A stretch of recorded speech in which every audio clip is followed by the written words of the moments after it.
Now students देखिए, अब हम स्टार्ट करने जा रहे हैं न्यू चैप्टर आपका स्ट्रक्चर ऑफ एटम। ठीक है ना।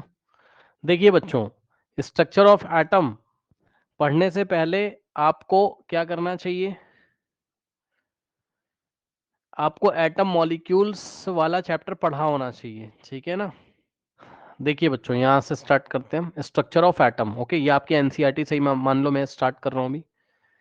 कह रहा है in chapter number 3 we have learn that atoms and molecules are the fundamental building blocks of matter. ठीक है बच्चों, तो हमने एटम एंड मॉलिक्यूल वाले चैप्टर में पढ़ा हुआ है कि कोई भी अगर आपका मैटर है तो वो एटम्स या मॉलिक्यूल से मिलके बना होता है। थोड़ा सा मैं आपको याद दिला दूं तो देखिए, अभी आपको याद आ जाएगा। जैसे कि मान लीजिए ये वाटर है हमारे पास इस तरीके से कंटेनर में, ये वाटर है।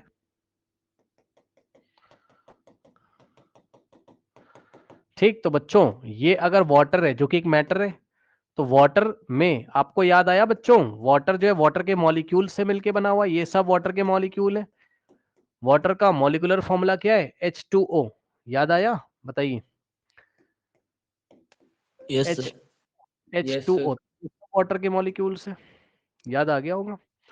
तो कोई भी मैटर मॉलिक्यूल से मिलके बना होगा या तो एटम से मिलके बना होगा। एटम से मिलके बने वाले मैटर, वैसे तो आपको पता है कि मॉलिक्यूल किससे बनते हैं? एटम से। याद है? एटम से मॉलिक्यूल बनता है और मॉलिक्यूल से मैटर बनेगा। या कभी कभी कोई मैटर ऐसा होता है, कोई मैटर ऐसा होता है जो एटॉमिक फॉर्म में ही रहता है, मतलब एटम से ही बना रहता है, जैसे कि आयरन, जैसे कि मेटल। भूल गए हो क्या? सर याद है। याद है ना, मेटल अपने एटॉमिक फॉर्म में रहते हैं। ये देखिए, यस सर। अगर आपने एक आयरन का आर्टिकल लिया इस तरीके से, आर्टिकल मतलब कोई आयरन का सामान है, तो बच्चों इसमें सब आयरन के एटम होंगे कि नहीं होंगे? बताइए। सर ये भी होंगे। आयरन का एटम है, हाँ Fe। ये भी आयरन का एटम है और ये भी आयरन का एटम है। ठीक, तो क्या यही बात आपकी बुक में लिखी है? उसने बोला कि चैप्टर नंबर 3 में हमने क्या पढ़ा कि atom and molecules are the fundamental building blocks of matter. किसी भी मैटर को बनाने के लिए, ठीक है, कौन जिम्मेदार है? एटम्स या मॉलिक्यूल्स? ठीक, ओके। नो, अब सुनिए। कह रहा the existence of different kinds of matter is due to the different atoms constituting them. अब बच्चों बताइए, क्या मैंने आपको नहीं पढ़ा है लास्ट क्लास में एटम मॉलिक्यूल में? मैंने क्या बताया बताओ भाई? अलग अलग मैटर है, उसकी अपीयरेंस अलग अलग है।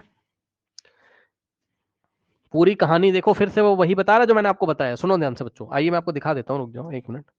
यहाँ पर आइए जरा, आप इधर आइए गूगल पे। देखिए बच्चों, अब मैं आपको दिखाने जा रहा हूँ, जरा देखिए बच्चों। गोल्ड देखिए कैसा दिखा आपको, ये देखिए, आ जाइए इधर। गोल्ड का अपीयरेंस ऐसा होता है, बताओ सही है? दिख रहा है? ठीक, गोल्ड मेटल है तो गोल्ड का अपीयरेंस ऐसा है, वो ऐसा दिखाई पड़ रहा है। ठीक, और यहीं पर अगर हम सिल्वर देख लें तब कैसा दिखाई पड़ रहा है, पड़ेगा बताओ? ये गोल्ड थोड़ा येलोइश टाइप में है ना, शाइनी। लेकिन सिल्वर देखो कैसा दिखाई पड़ रहा है, ग्रेइश टाइप में। सिल्वर कैसा दिखाई पड़ रहा है? ग्रेइश टाइप में। सही है ना? तो बच्चों इसका मतलब जरूर गोल्ड मेटल है तो गोल्ड को बनाने वाले एटम और सिल्वर को बनाने वाले एटम अलग अलग तरीके के होंगे। अच्छा, मैं आपको और भी कुछ दिखाना चाहता हूँ, रुक जाइए आप थोड़ा सा ऐसे। जो बात आपने डेली लाइफ में पढ़ी हुई है ना, वो बात मैं आपको याद दिलाता हूँ, रुको। बच्चों आप एक काम करो, आप सोडियम को देखो जरा। सोडियम भी तो मेटल है। ये देखिए, देख लीजिए पहले। ये देखिए बच्चों, ये सोडियम मेटल है, ये देख लीजिए। इसकी अपीयरेंस देख लो भाई, सोडियम की देख लिया। अब मैं आपको मैग्नीशियम दिखाता हूँ। ये देखिए, मैग्नीशियम की अपीयरेंस थोड़ी अलग है। तो दोनों अलग अलग क्यों दिख रहे हैं? ये सोडियम है मान लीजिए, ठीक, और ये मैग्नीशियम है मान लीजिए। तो सोडियम भी मेटल है, मैग्नीशियम भी मेटल है। ठीक है ना? तो अगर आप यहां पर जाके चेक करोगे, ये देखिए, और अगर आप यहां पे जाके चेक करोगे, ठीक, तो ये सभी सोडियम के एटम से मिलके बना हुआ है। ये भी सोडियम का एटम, ये भी, ये भी, ये भी, और ये सभी मैग्नीशियम के एटम से मिलके बना हुआ है।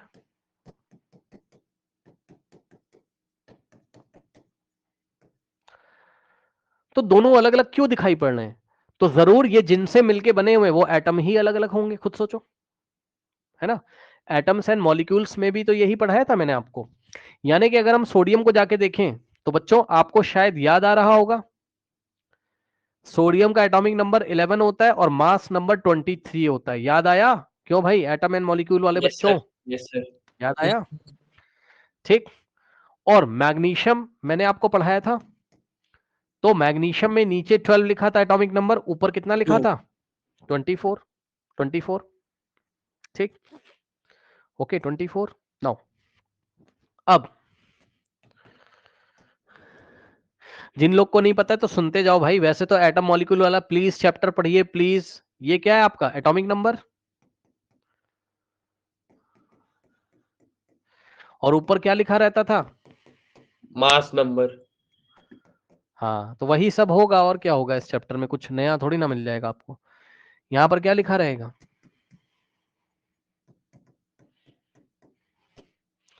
और ऊपर क्या लिखा रहेगा? ठीक। तो बच्चों मैंने आपको बताया था कि जो एटॉमिक नंबर होता है वही किसके इक्वल होता है? नंबर ऑफ इलेक्ट्रॉन्स के इक्वल, याद है? Yes, sir. और न्यूट्रॉन निकालना कैसे सिखाया था? Number of neutron, neutron Mass ऊपर number वाला minus minus, atomic number. Yes yes. तो 23 माइनस 11 12 आ जाएगा। और यहां पर देखिए न्यूट्रॉन निकालोगे मैग्नीशियम में तो 24 माइनस 12 क्या आ जाएगा? 12 आ जाएगा। ठीक, तो बस वही बात हो गई सारी मिला जुला कर। अब आपको याद है बच्चों न्यूक्लियस में कौन कौन रहता था? प्रोटॉन और न्यूट्रॉन, याद है? Yes, nucleus sir. में कौन कौन रहता था? हाँ, तो अगर ये एटम है इस तरीके से तो याद आ गया होगा। तो आपका न्यूक्लियस में कौन कौन रहता था बताइए? प्रोटॉन और न्यूट्रॉन। Proton जिसको or नहीं याद है तो neutron. याद करो। तो अगर हम सोडियम के लिए देखें तो सोडियम के न्यूक्लियस में 12 न्यूट्रॉन है और प्रोटॉन कितने? 11, क्योंकि एटॉमिक नंबर किसके इक्वल होता था? प्रोटॉन के इक्वल, याद है? बोलो। तो 11 प्रोटॉन है यहाँ। और कितने इलेक्ट्रॉन चारों तरफ घूम रहे होंगे? इलेक्ट्रॉन कितने होते हैं? जितना एटॉमिक नंबर होता है। याद आया? और सोडियम का इलेक्ट्रॉनिक कॉन्फ़िगरेशन भी तुम्हें याद होगा। क्यों भाई, भूल गए हो क्या? सब याद कराया है। Yes. 281। 2,8,1. फिर से बोल रहा हूं, जो लोग ये क्लास ऐसे ही कर रहे हैं ऐसे मत करिएगा, एटम मॉलिक्यूल पढ़िए पहले जाके। ठीक, अब यानी कि यहां 2 इलेक्ट्रॉन के शेल में, ठीक, एल शेल में 8 इलेक्ट्रॉन और एम शेल में 1 इलेक्ट्रॉन। पर मैग्नीशियम में क्या हो जाएगा बच्चों इलेक्ट्रॉनिक कॉन्फ़िगरेशन? 2,8,2। क्यों भाई, सही बात है कि नहीं Yes, बताइए? sir. 12 है. हाँ, Yes, sir. Atomic number. तो यहां पर देखो, बस मैं इतना बताना चाहता हूं, अभी आपको पता चलेगा। मैग्नीशियम के न्यूक्लियस में न्यूट्रॉन कितने? 12। ठीक, प्रोटॉन कितने? 12। प्रोटॉन भी तो 12 है और इलेक्ट्रॉन 12, तो एक और बढ़ा लो यहाँ पर आउटर मोस्ट शेल में, 282 हो गया। 282। तो बस मैं इतना कहना चाहता हूं कि सोडियम का पीस आपको देखने में अलग इसलिए लग रहा था, मैग्नीशियम का इसलिए क्योंकि दोनों के जो एटम है वो अलग अलग हैं भैया, चेक कर लो, है ना? ये बहुत सारे एटम से मिलकर बना हुआ है ये पीस, और ये भी बहुत सारे एटम, लेकिन ये सोडियम के एटम और एक सोडियम के एटम की ये हालत है, चेक करो, और एक मैग्नीशियम के एटम की ये हालत है। तो क्या दोनों के एटम का स्ट्रक्चर सेम है? क्या एटम एक ही जैसे हैं क्या? बताइए जरा, या उसका नहीं. इंटरनल स्ट्रक्चर अलग है? बताइए। Sir, अलग है ना? इंटरनल स्ट्रक्चर अलग अलग है। तो यार जब एटम ही अलग अलग है तो पूरा जो पीस दिखाई पड़ रहा है, क्योंकि वो बहुत सारे एटम से मिलकर बना है, तो वो अलग ही अलग तो दिखाई पड़ेगा, है ना? बस यही बात आपकी एनसीईआरटी बुक में लिखी हुई है। अच्छा, जैसे कोई व्यक्ति गोरा है, कोई काला है, ठीक, तो ये सब मॉलिक्यूल हैं। देखिए ये स्किन स्किन जो है मॉलिक्यूल से मिलकर बनी हुई है। तो भाई तुम्हारी बॉडी में अलग टाइप के मॉलिक्यूल होंगे, तुम गोरे हो, और जो व्यक्ति काला है उसकी बॉडी में अलग टाइप के मॉलिक्यूल होंगे, है ना? यस सर भाई मॉलिक्यूल के ऊपर जब लाइट गिरती है तो मॉलिक्यूल बिहेव करता है, रिफ्लेक्शन करेगा ना लाइट का। नहीं समझे? ये देखिए, Yes, sir. ये देखिए इसके ऊपर यहाँ पे लाइट गिर रही है, तो इस प्लास्टिक का मॉलिक्यूल पता नहीं कौन सा पॉलीमर होते हैं ये सब। अब ये अजीब टाइप के अलग मॉलिक्यूल हैं, और ये टी शर्ट को देखिए, इसके मॉलिक्यूल अलग हैं, तो दोनों पे लाइट गिर रही है, ये ग्रीन को रिफ्लेक्ट कर रहा है और ये इसको रिफ्लेक्ट कर रहा है। तो जो व्यक्ति गोरा है आप समझ गए होगे। उसकी जो त्वचा है यानी कि स्किन है, उसके मॉलिक्यूल का स्ट्रक्चर अलग होगा, क्योंकि मॉलिक्यूल एटम से मिलकर बने होते हैं। तो पता नहीं क्या ही होगा किसी की स्किन में, मतलब वो ऑर्गेनिक मॉलिक्यूल्स होते हैं फैट के, फैट होता है उसमें, प्रोटीन होता है वगैरह वगैरह। तो फैट के मॉलिक्यूल तो बहुत तरीके के होते हैं दुनिया में। कोई मॉलिक्यूल लंबा होता होगा साइज में, कोई छोटा होता होगा साइज में।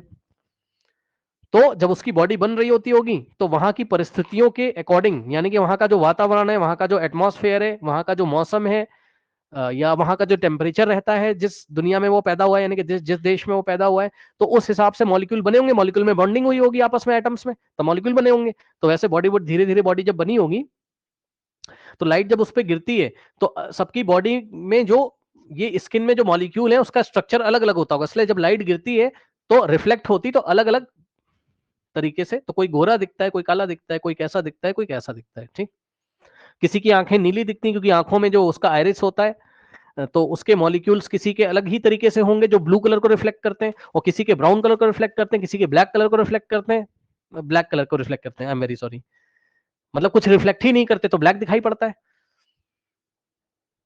समझ गए होगे, सारा गेम है किसका, एटम मॉलिक्यूल्स का। ठीक, अब यही बात एनसीईआरटी आपको लिख के देता है, पढ़िए कहां गया।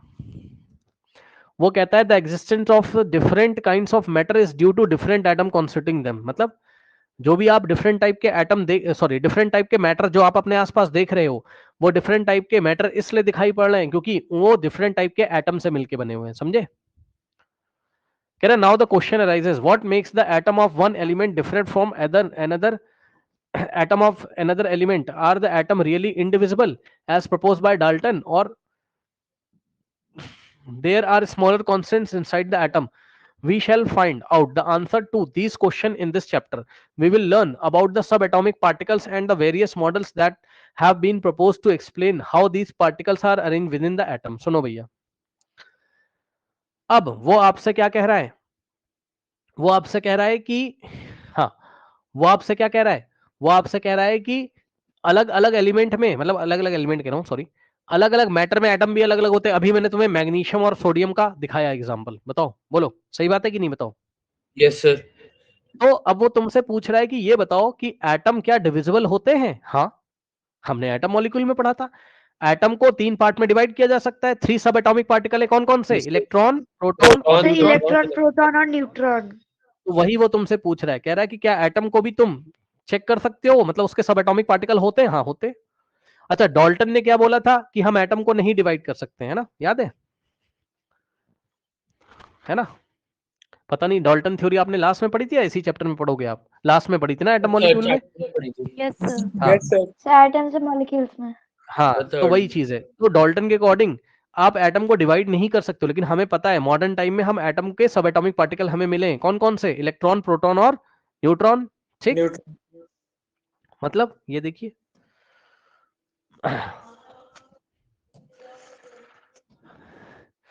मैं एक बात फिर से बताना चाहता हूं, जो लोग मेरी वाली एटम मॉलिक्यूल नहीं करेंगे, आप अपनी जिंदगी की सबसे बड़ी भूल करोगे। ये क्लासरूम आपको कभी नहीं मिलेगा जो मैंने पढ़ाया हुआ है एटम एंड मॉलिक्यूल। ये आपकी जिंदगी की सबसे बड़ी भूल होगी। जब जब केमिस्ट्री तुम्हारे सामने आएगी तब तब तुम परेशान होंगे, अगर आपने मेरी क्लास नहीं करी है तो। इसलिए उसको कर लीजिए जाके, पूरी जिंदगी की आपकी सबसे बड़ी भूल होगी, खासकर क्लास 10th के लिए। पूरे 10th परेशान रहोगे, और गलती से 10th निकाल दिया, 11th में अगर केमिस्ट्री ले लिया तो बहुत परेशान रहोगे। ये क्लास तुम्हें दोबारा नहीं मिलेगी, कोई नहीं पढ़ाएगा तुम्हें प्रॉपर। बहुत दिन की रिकॉर्डिंग उसमें अवेलेबल है, एक एक क्लास करिए, फील करिए केमिस्ट्री क्या होती है, और 10th क्लास में फुल मार्क्स लेके आइए। अभी भी मैं पूरा अच्छी तरीके से अपनी कोशिश करके बताने की कोशिश कर रहा हूं। कुछ लोग चालाकी करेंगे, अभी क्या करेंगे मैं बता रहा हूं, बोलेंगे यहां तो सर ने पढ़ा ही दिया, अब हम एटम मॉलिक्यूल छोड़ देंगे सर का। बहुत बड़ी भूल करोगे, मैं बता रहा हूं, पढ़िए जाके। अब देखो जरा, अभी अभी आपको दिखाया था ये सोडियम का एटम और ये मैग्नीशियम का एटम। ठीक, ओके, करेक्ट। अब आप देख लो बच्चों, आपको पता है कि न्यूट्रॉन और प्रोटॉन कहां रहते हैं? सेंटर में, यानी कि न्यूक्लियस में। ठीक, ये देखिए, और इलेक्ट्रॉन यहां डिफरेंट शेल्स में, इस तरीके से हमने लास्ट क्लास में पढ़ा था एटम मॉलिक्यूल में। ठीक, तो सब एटॉमिक पार्टिकल कौन कौन से हो गए बताइए? प्रोटॉन, न्यूट्रॉन और इलेक्ट्रॉन। कोई डाउट है? बोलिए। No sir. ठीक है, तो ये आप लोगों ने देखा बच्चों। तो मैं बस ये बताना चाहता हूं, ये एटम अलग तरीके के हैं, वो एटम अलग तरीके के हैं। ठीक, कह रहा major challenge before the scientist at the end of the 19th century was to reveal the structure of the atom. मतलब समझो, अब आपको इस चैप्टर में वो ये पढ़ाएगा स्ट्रक्चर ऑफ द एटम की थ्योरीज क्या क्या है। सुनिए ध्यान से, मैंने आपको पहले भी शायद बताया है, आज फिर बता रहा हूं। आप जो केमिस्ट्री पढ़ रहे हो वो कौन सी पढ़ रहे हो? हिस्ट्री? क्यों भाई, याद आया? Yes sir. मैंने आपको यस क्या सर। बताया था बताइए क्लास में, कि आप history history of of chemistry chemistry. पढ़ रहे हो। और मॉडर्न केमिस्ट्री आप कब पढ़ोगे? क्लास 11th में जाते जाते, यस सर। 11th में।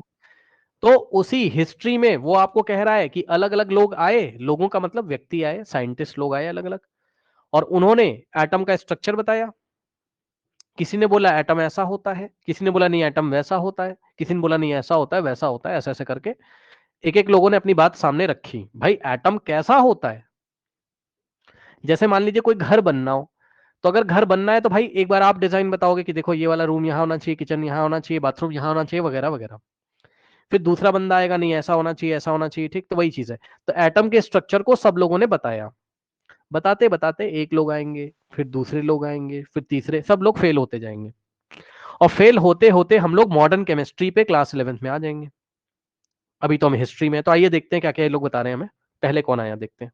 One of the first indication that the atoms are not indivisible comes from the studying static electricity and the condition under which electricity is conducted by different substances. Okay, बच्चों देखिए जरा, यहाँ इन्होंने एक activity कराई है। हालांकि ये एक्टिविटी बच्चों हम लोग कब करेंगे बताइए?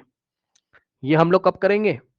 ये हम लोग करेंगे क्लास 10th में फिर से इलेक्ट्रिसिटी। बट अब देख लो ये लोग करा रहे हैं तो आइए मैं करवा देता हूँ। सुनो, कह रहा चार्ज पार्टिकल इन मैटर। देखो यार सुनो, अभी एक्टिविटी इनको कराने दो, ये लोग कराएंगे, हम लोग कर भी लेंगे, लेकिन उसके पहले मैं तो आपको बहुत पहले से ही बता रहा हूं बच्चों, और आपको फिर से भी पता चलेगा अभी। लीजिए सुन लीजिए बच्चों, क्या आप लोग को नहीं पता है कि चार्ज दो तरीके के होते हैं? यस सर, पॉजिटिव और नेगेटिव। हाँ, अब बताइए। यही सब अभी करवाएगा तो वो मैं आपको पढ़ा दूंगा, उसके लिए आप परेशान ना हो। लेकिन आप लोग को तो पता ही है कि चार्ज दो तरीके के होते हैं, पॉजिटिव एंड नेगेटिव। ये सुनो, बताइए। Yes sir. ठीक, Yes, sir. तो चार्ज दो तरीके के आप लोग को पता ही है।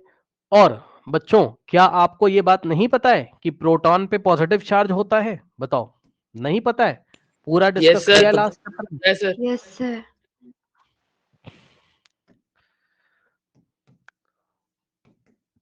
प्रोटॉन पे पॉजिटिव चार्ज होता है, और इलेक्ट्रॉन पे कैसा इलेक्ट्रॉन चार्ज पे होता है? नेगेटिव।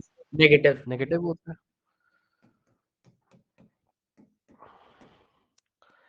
ठीक, और उसके बाद बच्चों जो आपका न्यूट्रॉन होता था वो न्यूट्रल होता था, याद आया? No charge. No charge. Neutron पे नो चार्ज। नो चार्ज को ही हम मतलब कोई चार्ज नहीं है, इसी बात को हम कैसे बोलते हैं फिजिक्स में या केमिस्ट्री में? न्यूट्रल है। न्यूट्रल। ठीक, तो यही बात है, और क्या है इसमें। अब आइए थोड़ा इनका एक्सपेरिमेंट भी देख लेते हैं।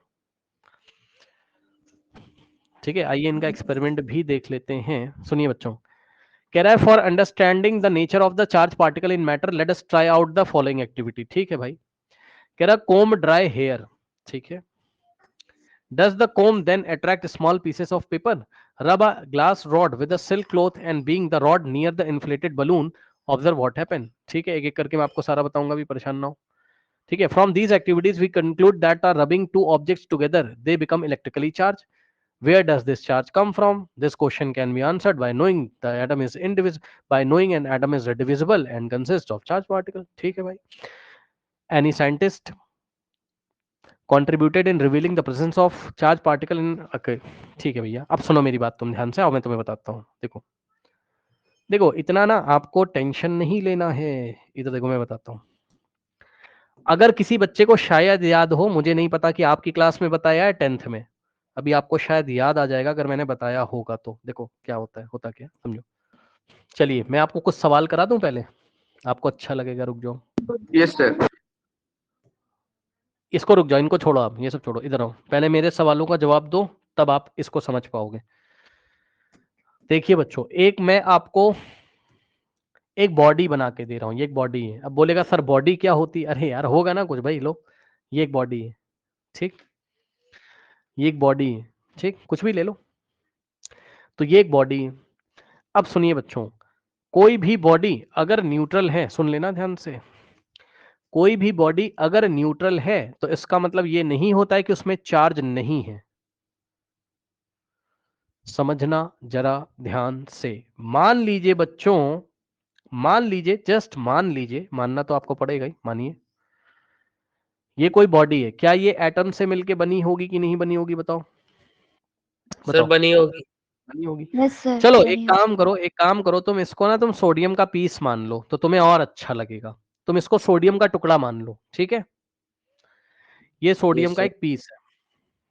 अरे मान लो यार, ठीक। अब मान लो इसमें, या एक छोटा टुकड़ा सोडियम का लीजिए आप। ये देखिए बच्चों, एक छोटा सा सोडियम का टुकड़ा है, और मान लीजिए बच्चों इसमें आपके जो हैं सोडियम के 10 एटम है। अरे भाई मान लो ना यार, क्या हो गया बताओ, इसमें सोडियम के कितने एटम है बोलो? 10 एटम से, ठीक। वैसे तो 10 से ज्यादा होंगे, मैं समझाने के लिए आपको बता रहा हूं, इसमें सोडियम के 10 एटम्स हैं। अब बच्चों आज ही तो पढ़ाया है, अभी अभी तो आपको पढ़ाया है, जरा देख के बताइए यहाँ पर, इधर कहाँ गया, इधर आइए जरा। बच्चों सोडियम के एक एटम में कितने इलेक्ट्रॉन होते हैं जरा बताइए? 11. 11। और कितने प्रोटॉन होते हैं बताइए? 11. 11। तो जितने प्रोटॉन होते हैं उतने ही तो इलेक्ट्रॉन होते हैं, ठीक। देखो अब मैं बस आपको इतना बताना चाहता हूं कि अगर इसमें 10 एटम है तो 10 एटम की वजह से कितने इलेक्ट्रॉन होंगे इसमें बताओ? भाई एक एटम में कितने होते हैं? एक। सर 110 होंगे। हाँ तो 10 एटम्स, हाँ 10 एटम में कितने होंगे? 10 इंटू 11, इलेक्ट्रॉन्स। 10 into 11। तो कितने हो गए आपके पास?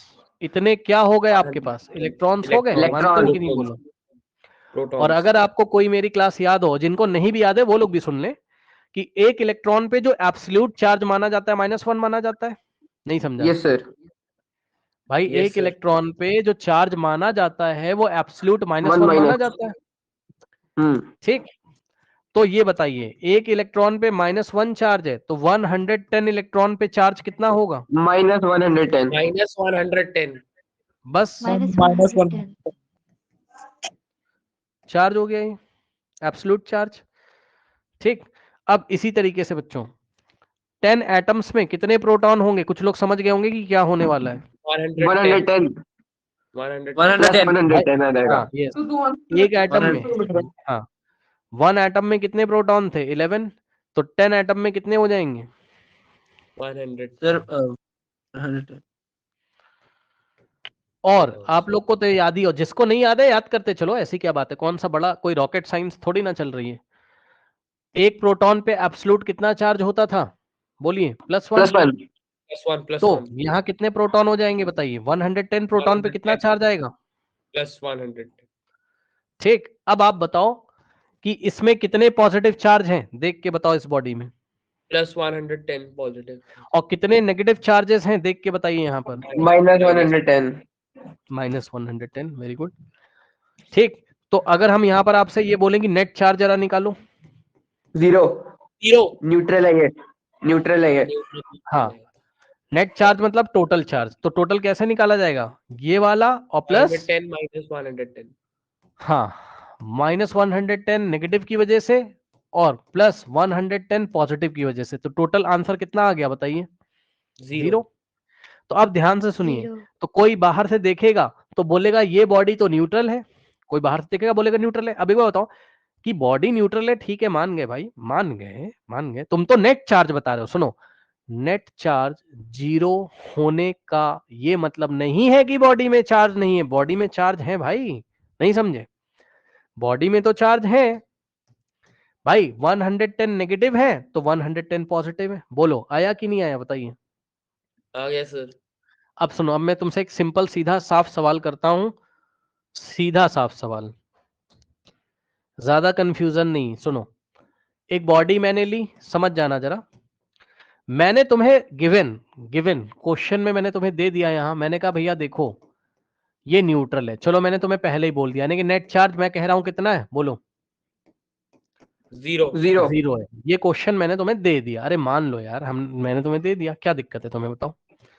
अब मैंने बोला कि इसमें 1 पॉजिटिव, 2 पॉजिटिव, 3 पॉजिटिव, 4 पॉजिटिव और 5 पॉजिटिव चार्ज हैं, अरे मान लो, तो बताओ इसमें कितने नेगेटिव चार्ज होंगे अगर ये neutral. 5 negative charge, 5 negative charge, 5 negative है, सीधी सी बात है यार, Yes, प्लस yes, का yes. 5 है तो माइनस का भी तो 5 होना चाहिए, तभी तो आंसर कितना आएगा, 0। 0 नहीं समझे, ठीक। तो अब तुमने मुझे आंसर दे दिया इसका, तुमने बोला देखो सर इसमें +5 है, मैंने कहा अच्छा, तो तुमने कहा सर -5 भी होंगे, मतलब -1, -2, -3, -4, -5। मैंने कहा ये क्या, तो तुमने कहा देखो सर नेट चार्ज 0 लाना था, प्लस का 5 होगा और प्लस करोगे माइनस का 5, तो आंसर कितना आ जाएगा, 0। बोलो ठीक Yes, है, sir. हो गया। अब एक चीज दिखाऊं मैं तुम्हें, समझना जरा, देखते हैं तुम्हारे मन में क्या आता है। इस बॉडी को मैंने लिया, समझना जरा, ठीक है बच्चों। अच्छा एक बात हमेशा याद रखिएगा बच्चों, इलेक्ट्रॉन चलकर जाता है, क्या बोला सर, क्या बोला सर, कौन इलेक्ट्रॉन चल के जाता है, हाँ देखो देखो एक बात सर तुम्हें हम मतलब पहले ही बता देते, हाँ इधर आओ, यहाँ पर आओ, इधर आओ, ये बताओ प्रोटॉन कहाँ बैठा हुआ है, जरा देख के बताओ जरा, एटम में न्यूक्लियस प्रोटॉन में कहाँ बैठा हुआ है, न्यूक्लियस में हाँ अब न्यूक्लियस में, बताइए, हाँ न्यूक्लियस अब बताइए कि ये मतलब कोई बंदा अगर न्यूक्लियस में बेचारा बैठा है तो वहां से निकलना आसान है या साइड साइड में जो लोग बैठे हैं उनका निकलना आसान है, साइड कौन से आसानी साइड से, साइड से, साइड में तो बैठे हैं, लोग Side बैठे हैं। साइड साइड से।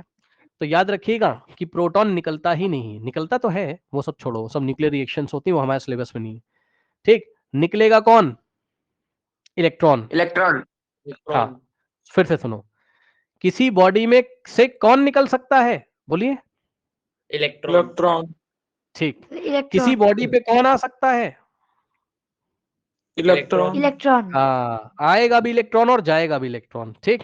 तो आइए जरा देखिए, इधर आइए जरा, अब इस बॉडी के साथ कुछ करने जा रहे हैं।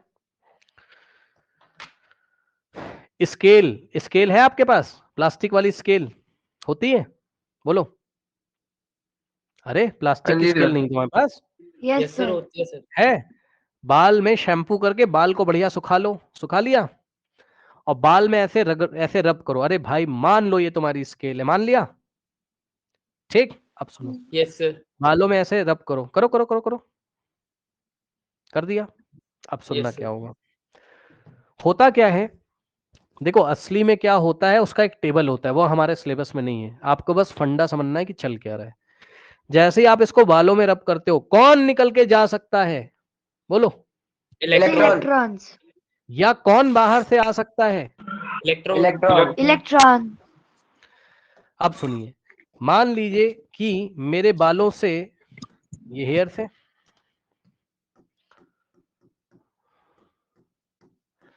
और इसको हमने इसमें रब किया, मान लीजिए बच्चों कि इसमें से 1 इलेक्ट्रॉन, 2 इलेक्ट्रॉन और 3 इलेक्ट्रॉन निकल के चले आए, तो अब इस बॉडी की हालत क्या होगी बताइए, वो सर पॉजिटिव बन जाएगा, सुनिए, -3 वो यस पॉजिटिव यस बन जाएगा, यस, हाँ नहीं पॉजिटिव क्यों बन जाएगा, इसकी बात कर रहा हूं, इसमें 3 सर एक्स्ट्रा नेगेटिव इलेक्ट्रॉन बन निकल गए। जाएगा, इलेक्ट्रॉन ठीक ज्यादा है हो सर, जाएगा। यस यहाँ पर ध्यान से चेक करो, 1 2 3 4 5 इलेक्ट्रॉन तो पहले से ही थे और हाँ 3 जी, और आ रहे हैं, बोलो बोलो कितने और आ सर रहे हैं। 8 नेगेटिव हो बन जाएगा, जाएंगे। नेगेटिव बन जाएगा, हाँ तो अभी देखो जरा 1 मिनट, अब मैं जो एक्स्ट्रा इलेक्ट्रॉन आ रहे हैं उसको मैं आपको अलग कलर से दिखा रहा हूँ, डिफरेंट कलर से दिखा रहा हूँ। एक ये आया, दूसरा ये आया और तीसरा ये आया, अब इसका नेट चार्ज निकालो, बोलो -3, सर कैसे -3 निकालो, समझिए, प्लस का 5 तो अभी भी है उतना ही है, और प्लस इस बार -8 करना पड़ेगा, -8 चार्ज है, आया कि नहीं आया बताओ, ओवरऑल आंसर कितना आ रहा है बताओ, -3, सर -3 ठीक। मतलब क्या सीखा तुमने, अगर किसी बॉडी पे इलेक्ट्रॉन आ जाते हैं तो जितने इलेक्ट्रॉन उस बॉडी पे आते हैं उतना ही उस पे क्या आता है, माइनस चार्ज, आया कि नहीं आया बताओ। यस आ सर गया सर अब एक बात बताओ, पहले तुम्हारे बाल न्यूट्रल थे, अब बताओ बालों पे कैसा चार्ज आ गया होगा, बोलो, हेयर्स पे, सर पॉजिटिव चार्ज। हाँ, पॉजिटिव कितने चार्ज पॉजिटिव आए होंगे? 3 3, सर +3। +3 यस, क्योंकि 3 क्योंकि इलेक्ट्रॉन निकल गए। हाँ 3 हाँ। इलेक्ट्रॉन निकल गए। मतलब तुमने क्या सीखा बताओ कि जिस बॉडी से इलेक्ट्रॉन निकल जाता है उस पे क्या आता है? पॉजिटिव। पॉजिटिव चार्ज, और जिसमें जाता है उस पर नेगेटिव। हाँ, उस पे जिस पे negative। जाता है उस पे क्या आता है? नेगेटिव चार्ज आता है। इतना Negative। समझ में आया? हाँ यस ठीक। सर। Yes sir. चलो अब मैं तुम्हें कुछ 1-2 सवाल देता हूँ तो देखते हैं तुम्हारे मन में क्या आता है। सर पर पेपर हवा में क्यों उड़ जाता है स्केल की अभी तरफ? रुक जाओ, अभी पढ़ाया नहीं है, रुक तो जाओ, पढ़ाएंगे अभी। Okay sir. भूमिका बनाने दीजिए जरा, इन लोग को समझ में तो आ जाए 1-2 लोगों को। इधर देखिए, ये एक बच्चों बॉल है प्लास्टिक की। अरे मान लो, सुनो अब मैं तुम्हें बस क्वेश्चन दे रहा हूँ। पहले ये न्यूट्रल थी, पहले ये क्या थी बोलो? न्यूट्रल थी। न्यूट्रल। न्यूट्रल। इसको मैंने अपनी टी शर्ट पे ऐसे घिस दिया। क्वेश्चन सुनिएगा, ये टी शर्ट है इस तरीके से, और मैं तुम्हें जो बोल रहा हूं वैसे आंसर देना, ठीक? इसमें टी शर्ट से निकल के 3 इलेक्ट्रॉन, इसमें 4 इलेक्ट्रॉन इसमें चले गए। 1 2 3 और 4। अब बताओ इस पे कितना चार्ज आएगा बॉल पे? -4। सर -4 आया? -4। आया कि नहीं आया बताइए? Yes sir. Yes sir. Yes sir. अगला क्वेश्चन, अब इसी का रिवर्स कर रहे हैं। मान लो ऐसी बॉल आई। अच्छा एक बात बताओ, तुम्हारी दोस्ती किसी से होती है तो जबरदस्ती तो नहीं होती है। नहीं। जब तुम्हारी किसी से बात बैठेगी, तुम्हें कोई अच्छा भैया पसंद आएगा, उसकी आदतें, तभी तो दोस्ती होती है। पूरी क्लास से तो दोस्ती है नहीं तुम्हारी। मतलब इलेक्ट्रॉन जिसे पसंद करेगा वहां भाग जाएगा। तो जब यहां पर देखिए कंपटीशन हुआ, जब टी शर्ट को हमने रब किया इसमें, तो इलेक्ट्रॉन तो इसके पास भी हैं, इसके पास भी हैं, लेकिन इसके वाले निकल के यहां भाग गए। क्यों? क्योंकि उसको इलेक्ट्रॉन बहुत ज्यादा ज्यादा अच्छी किसको लगी। पसंद, हाँ उसको बॉल का समझ रहे होगे आप, बॉल वाले एटम उसे ज्यादा पसंद आ रहे हैं। बॉल वाले एटम कह रहे हैं भैया आ जाओ, हम तुम्हें जगह देंगे रहने के लिए, समझे? तो यस सर। वो इस पे चले गए। लेकिन ऐसा भी तो हो सकता है, क्या पता मैंने बॉल का मटेरियल चेंज कर दिया और टी शर्ट का मटेरियल भी चेंज कर दिया। अब दोनों को रब किया तो कुछ अलग ही हो गया। इस बार क्या हुआ? 4 इलेक्ट्रॉन निकल के टी शर्ट पे चले गए। तो अब बताइए, अब बॉल पे कितना चार्ज आएगा? +4। सर +4। +4। +4। उसके इलेक्ट्रॉन को टी शर्ट का मटेरियल पसंद आ गया। हाँ, इसको बोलते हैं affinity of electron towards the material. क्या बोलते हैं इस टॉपिक को? Affinity of electron towards Affinity of electron towards the material. Affinity of electrons towards the material, यानी कि जिस मटेरियल को वो पसंद करता है वहां वो चला जाएगा। एफिनिटी मतलब पसंद करना, ठीक? अब सवाल सुनिएगा। पहले वाले सवाल में टी शर्ट का चार्ज बताइए, टी शर्ट पे कितना आ गया होगा? +4 +4 +4। और दूसरे वाले सवाल में टी शर्ट पे चार्ज बताइए कितना आ गया होगा? सर -4। -4।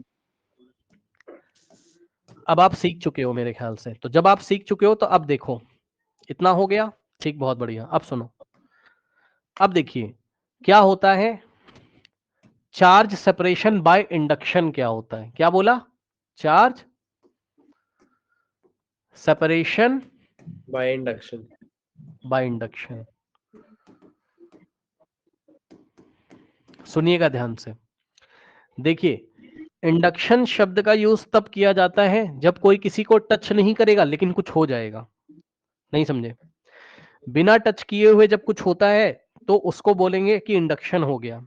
और सुनिए, आपने कभी ना कभी सुना होगा कि स्कूल्स वगैरह में या कॉलेज में, पता नहीं आपने सुना, इंडक्शन प्रोग्राम होते। कभी सुना है तुमने इंडक्शन प्रोग्राम होगा? सुना है? नहीं सुना होगा, कोई बात नहीं। नहीं सर। लेकिन कभी कभी बोला जाता है कि इंडक्शन प्रोग्राम होगा, आ जाना।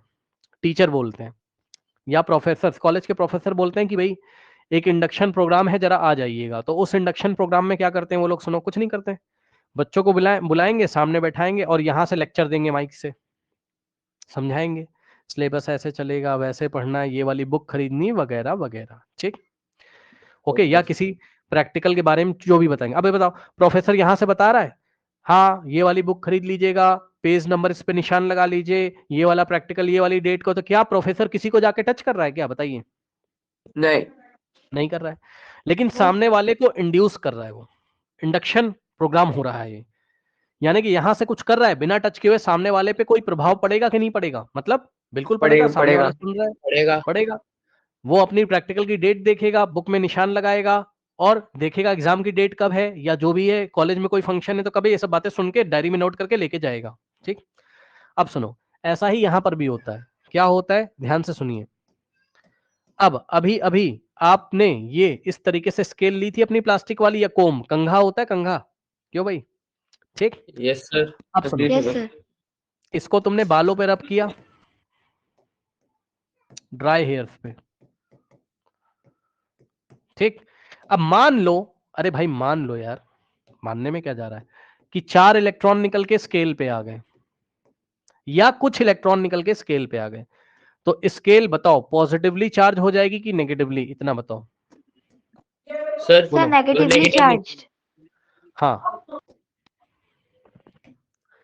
ये क्या किया तुमने, ये क्या किया, ये किया तुमने चार्ज बाय रबिंग। क्या किया बताओ? Charge by rubbing. So charge by हाँ। rubbing. अच्छा जरा बताना, जरा देखते हैं तुम्हारे मन में क्या आता है, देखते हैं क्या यहाँ इंडक्शन हुआ क्या इन दोनों के बीच में? कोई इंडक्शन हुआ? नहीं। No sir. सोच के बोलना। नहीं No, हुआ, sir. टच कर दिया ना, अरे बालों तो में है घुस ना। दिया, टच हो गया, इंडक्शन नहीं हुआ, नो इंडक्शन। तो इसलिए हमने क्या लिखा, हमने क्या लिखा बताइए? चार्ज बाय रबिंग, हाँ, नो इंडक्शन। No induction. तो स्केल नेगेटिवली चार्ज हो गई, बालों से इलेक्ट्रॉन निकल निकल के स्केल पे आ गए। कितने आए हमें नहीं पता, अरे होंगे यार, हम क्या करें, होंगे। ठीक, तो कुछ इलेक्ट्रॉन निकल के आ गए, लेकिन हमें एक बात पक्का पता चल गई कि मेरी स्केल कैसी चार्ज हो गई, बोलो? Negatively charge. स्केल या कोम जो भी लेना हो ले लो, जो कंघा होता है। अब अगर ये नेगेटिवली चार्ज हो गई है इस तरीके से, पक्का? यस सर, हो गई, हो जाने दो। अब सुनिए, इस स्केल को आप एक पेपर के टुकड़े के पास लेके जाते हो, कागज के टुकड़े के पास, तो ये कागज के Yes. टुकड़े को चिपका लेती है। क्यों चिपकाती है, Yes. सुनिए ध्यान से।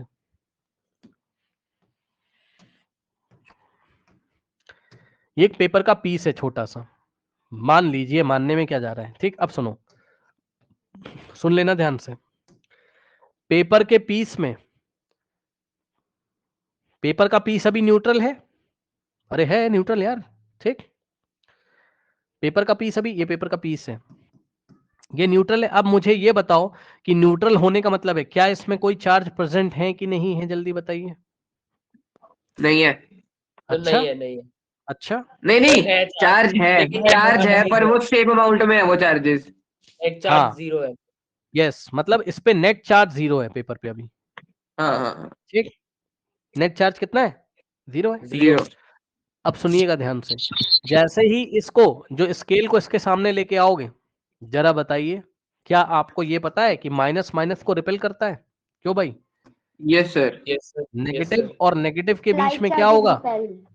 हाँ, लाइक चार्जेस रिपल, रिपल्शन होगा कि नहीं होगा बताओ? रिपल्शन होगा। हाँ, और जो लोग नहीं सोच पा रहे हैं Yes, तो आप sir. नॉर्थ पोल और नॉर्थ पोल के बारे में सोचो। मैग्नेट से गेम खेला है, नॉर्थ नॉर्थ को रिपेल करता है, बताओ? हाँ जी सर, हाँ Yes, जी सर। sir. और साउथ साउथ को रिपेल करता है।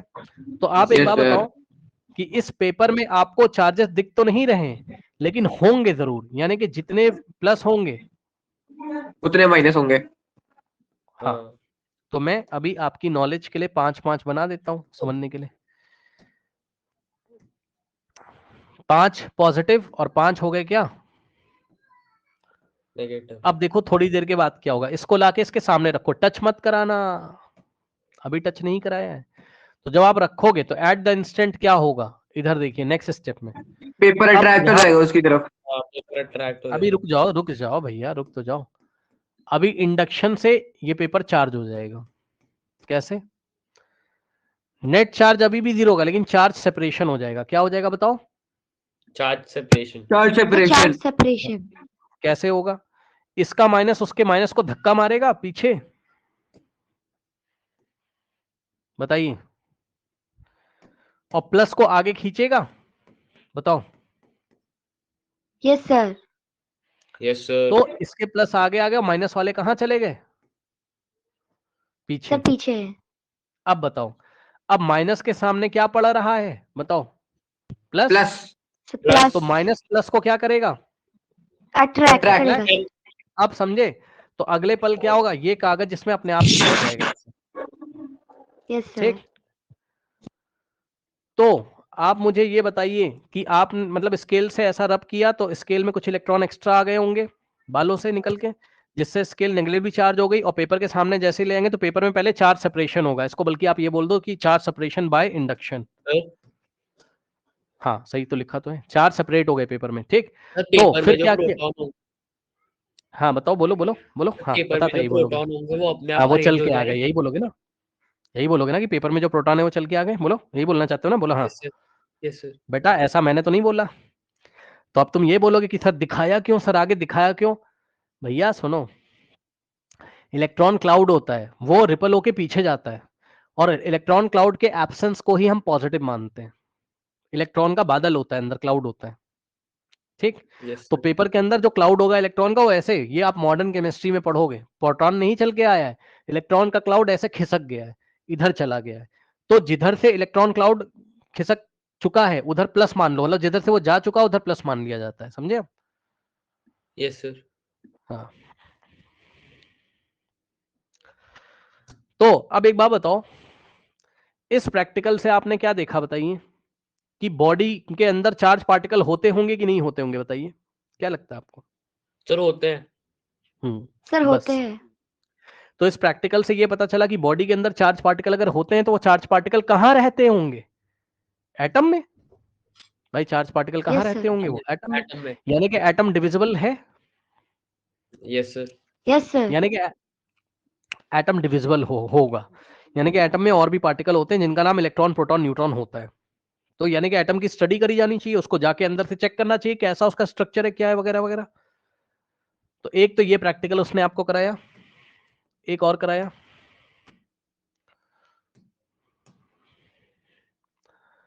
ये कोम वाला है, और दूसरा प्रैक्टिकल कराया, कह रहा रब अ ग्लास रॉड। ले लो भैया, ये ग्लास रॉड है इस तरीके से, और इस ग्लास रॉड को सिल्क का बच्चों जो कपड़ा आता है ना, सिल्क का मुलायम सा कपड़ा होता है, सॉफ्ट सा, ये सिल्क के कपड़े पे कह रहा रब कर लो भैया, कर लो कर लो। तो कुछ इलेक्ट्रॉन इससे निकल के इस पे चले जाएंगे। अब ये ग्लास की रॉड कैसी हो जाएगी बताओ? नेगेटिवली बोलो। Charged. Charge, sir negatively charge. Negatively charge. सुनो एक बात बता रहा हूँ कि जो मैं पढ़ा रहा हूँ ये एकदम 100% परफेक्ट हो, ये मैं नहीं कह रहा हूँ, मैं तो बस पढ़ा रहा हूँ। मुझे क्या पता यार कि इलेक्ट्रॉन कहाँ से निकल के कहाँ आया, नहीं समझे भाई? Yes sir. क्या पता वो सिल्क से रॉड पे आ गया हो, क्या पता रॉड से कहाँ चला गया हो, सिल्क सिल्क पे। सिल्क पे। कुछ भी हुआ हो, लेकिन बॉडी चार्ज तो जरूर हो जाएगी ना।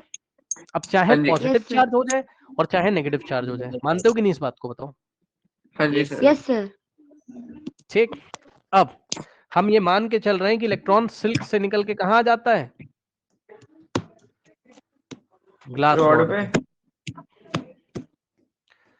तो रॉड क्या, इसका एक टेबल होता है जिससे हम डिसाइड करते हैं इलेक्ट्रॉन कहाँ कहाँ आएगा। वो हमारे सिलेबस में नहीं है टेबल, है ना, वो पहले क्लास 12th में था, फिर हटा दिया गया, उसमें भी हटा दिया गया, तो मैं नहीं बता रहा हूँ टेबल यहाँ पे। मैंने उससे मतलब ही नहीं यार, हम केमिस्ट्री पढ़ रहे हैं, फिजिक्स थोड़ी ना है। अब उसने बोला कि इस ग्लास रॉड को आप किसके पास लेके आइए, पढ़िए, कह रहा है एक इन्फ्लेटेड बलून के पास लेके आओ, यानी कि फूले हुए गुब्बारे के पास लेके आओ। ये गुब्बारा है। अब पूरी कहानी आपको पता है, ये क्या करेगा? गुब्बारे के सरफेस पे प्लस को, माइनस को रिपेल कर देगा, प्लस को और अट्रैक्ट। प्लस को अट्रैक्ट, पॉजिटिव को अट्रैक्ट करेगा।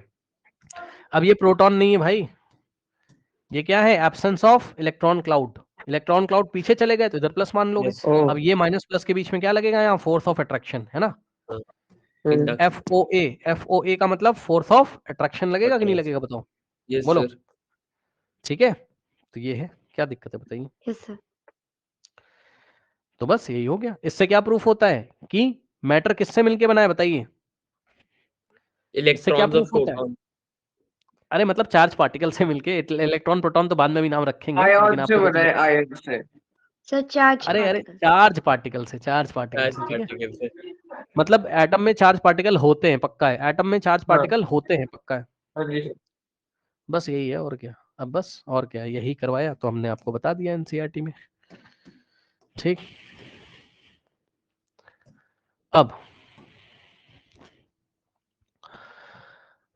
अब सुनिए, अब देखिए बच्चों, कह रहा है कि बहुत सारे साइंटिस्ट लोगों ने कंट्रीब्यूट किया, क्या बताने में, presence of charge particle in an atom, मतलब एटम में ये चार्ज पार्टिकल कहाँ रहते हैं ये बताने में बहुत सारे क्या नाम है, बहुत सारे साइंटिस्ट लोगों ने क्या किया, कंट्रीब्यूट। कंट्रीब्यूट किया, ठीक। कह रहा है it was known by 1900 that the atom was not simple indivisible particle but contained at least one subatomic particle, the electron, identified by J.J. Thomson. Okay, अब देख लीजिए बच्चों, थोड़ा थोड़ा देखते जाइए और याद करते जाइए, है ना। ये देखिए, अपनी बुक में निशान लगाते जाओ, जो एनसीईआरटी में लिखा है ना वही बताना है एग्जाम में, है ना, क्योंकि अलग अलग बुक में अलग अलग लिखा है, तो आप थोड़ा आप देखिए इसको। It was known by 1900 that the atom was not a simple indivisible particle but contained at least one subatomic particle, the electron. तो सबसे पहले किसका पता चला, इलेक्ट्रॉन का, किसने बताया, बताओ। Sir J Thomson. हाँ, सर जे थॉमसन। तो याद कर लीजिए, इलेक्ट्रॉन किसने बताया, जे थॉमसन ने, ठीक। और सुनो क्या कह रहा है, कह रहा है even before the electron was identified, E Goldstein in 1886 discovered the presence of new radiation in a gas discharge and called them canal rays. These rays were positively charged radiation which ultimately led to the discovery of another subatomic particle. This subatomic particle had a charge equal in magnitude but opposite in that of the sign of the electron. ठीक है, मैं तुम्हें बताता हूँ ये सब बातें, रुक जाओ। Its mass was approximately 2000 times as that of the electron. It was given the name proton. In general, an electron is represented by E minus and the proton as P plus. The mass of the proton is taken as 1 unit and the charge as +1. The mass of the electron is contributed to be negligible and its charge is -1.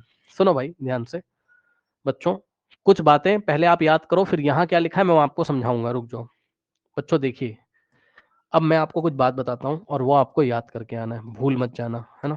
सुनो ध्यान से, भूल मत जाना। देखिए, आपको क्या क्या याद करना है, सुनिए बच्चों। मास ऑफ प्रोटॉन, एमपी का मतलब बताओ क्या है, एमपी का मतलब क्या है बताओ। Sir mass of proton. हाँ,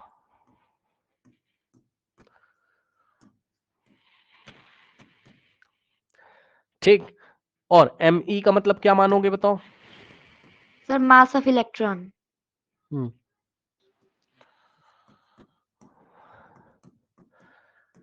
अब सुनिए बच्चों, जो मास ऑफ प्रोटॉन होता है ना, मास ऑफ प्रोटॉन जो होता है वो 2000 टाइम्स मास ऑफ इलेक्ट्रॉन होता है। मतलब जितना इलेक्ट्रॉन का मास है उसका 2000 गुना अगर कर दोगे, 2000 टाइम्स कर दोगे तो मास ऑफ प्रोटॉन आ जाएगा। Means proton is heavier approximately 2000 times than electron. आया कि नहीं आया, याद हो जाएगा, बताओ। यही लिखना है हमें, जो एनसीईआरटी Yes, में वो sir. करेंगे हम लोग। अलग अलग बुक में अलग अलग दिया है, एनसीईआरटी वाला थोड़ा याद कर लीजिए प्लीज, ठीक। बताइए, मास ऑफ प्रोटॉन बताइए कितना होता है इलेक्ट्रॉन के मास से, 2000। और आपको अगर मेरी एटम मॉलिक्यूल की क्लास याद हो तो मैंने आपको बताया था कि मास ऑफ इलेक्ट्रॉन लगभग कितना मान के चला जाता है, 0। Negligible. सर नेग्लिजिबल तो मास। यस, ये इसको हम क्या मानते हैं, नेग्लिजिबल।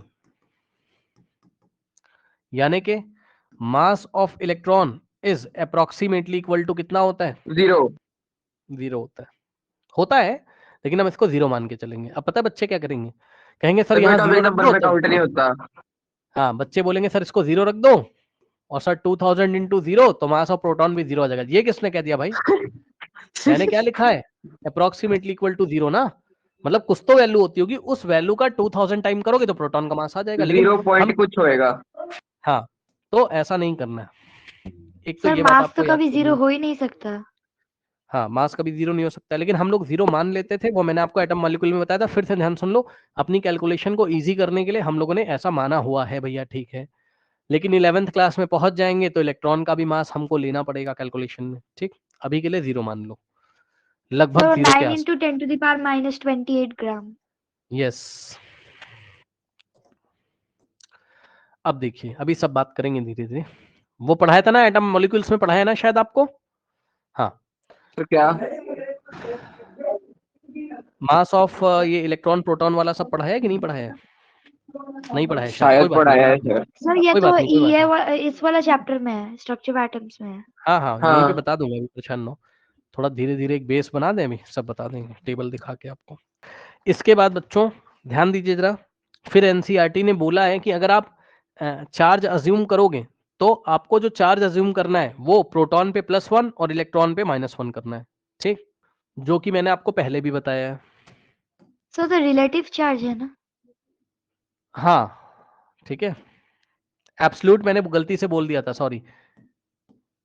ये आपका रिलेटिव चार्ज है ना, इसको -1 मान लेंगे।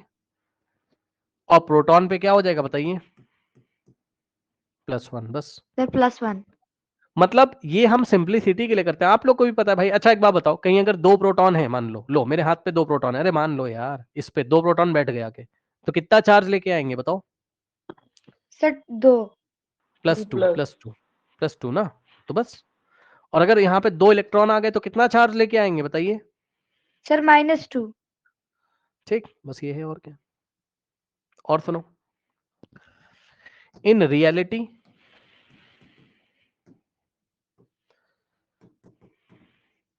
असली में एक इलेक्ट्रॉन का चार्ज कितना होता है? -1.6 इंटू 10⁻⁻19 कूलम होता है। सर कूलम ये क्या है? Absolute charge. हाँ, ये एब्सोल्यूट चार्ज है। कूलम क्या है बताइए? चार्ज की यूनिट है। कूलम क्या है? चार्ज की यूनिट है, ठीक। और एक प्रोटॉन पे कितना होता है? इतना ही होता है, लेकिन प्लस का होता है।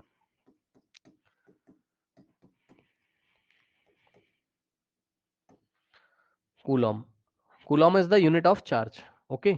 हाँ, कोई डाउट है क्या आरदीप, बताइए। Coulomb is the unit of charge. अच्छा सुनो ध्यान से, क्या आप बार बार इतने बड़े बड़े नंबर लिखोगे क्या, बताओ? अगर 2 इलेक्ट्रॉन हैं कहीं पर तो इसको 2 से मल्टीप्लाई करके लिखोगे? नहीं, इसीलिए तो नो ये सर। वाला बनाया गया है कि एक इलेक्ट्रॉन पे कितना मान लो? सर -1। -1 और एक प्रोटॉन पे कितना मान लो? +1। +1। तो क्या दिक्कत है, ठीक। लेकिन असली में ये बातें होती हैं, ठीक है। बात समझ में आई कि नहीं आई? तो ये चीज है। तो अभी इतना ही आप करिए, फिर अब नेक्स्ट क्लास में इसको आगे बताएंगे, है ना। वो जो एक्सपेरिमेंट वगैरह है वो आपको इसी से बताना पड़ेगा, एस चांद वाली बुक से, इसमें ठीक से दिया नहीं है यस सर। एनसीईआरटी में।